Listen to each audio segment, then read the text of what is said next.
rồi có làng nào mà cao nở cái đấy mừng tay lợn xe ra tê nhỏ vàng chắc bờ lợn xe ra vàng nhỏ lên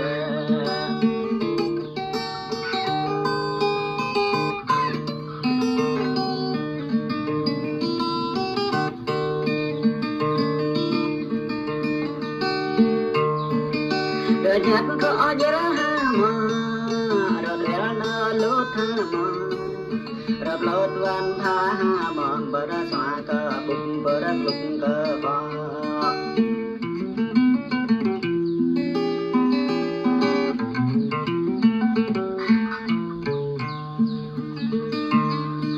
cái đó dễ câu mà rồi phiếu ai về trống mà rồi hôm nhớ xe uống mà cái lô nó đã bỏ cái con nó đã nhà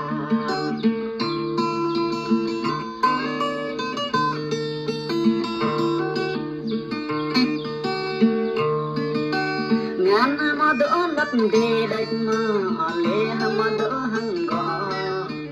có hà sẽ bỏ hùng lông sẽ bỏ nắp sắc sẽ bỏ ơi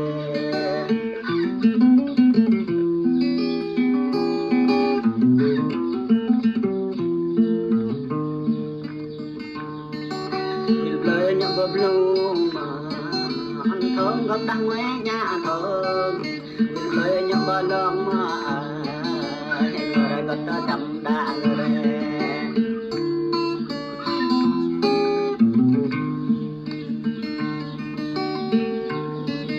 có lẽ nào mó cơ nè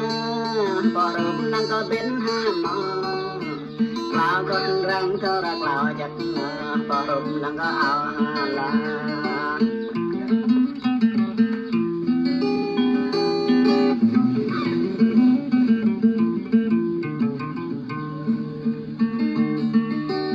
dưới cất răng thơ ra dưới chặt đồ ăn có răng suốt tơ đồ ăn ngồi con răng ra ngồi con nắp lấy ra đình học ta đình nhà vô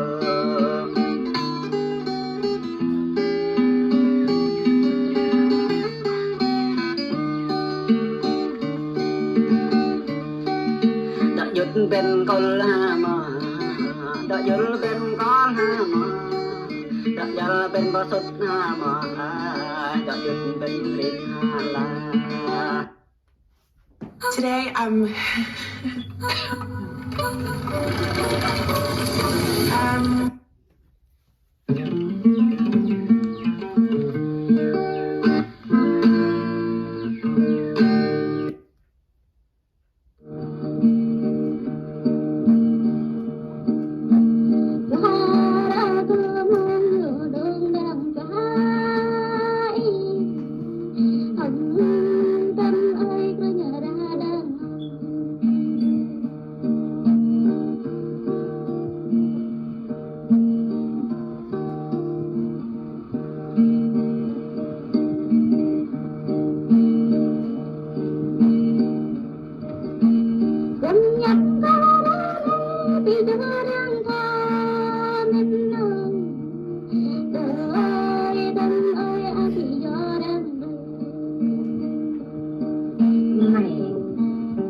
Get all kinds of deliciousness delivered at edible.com.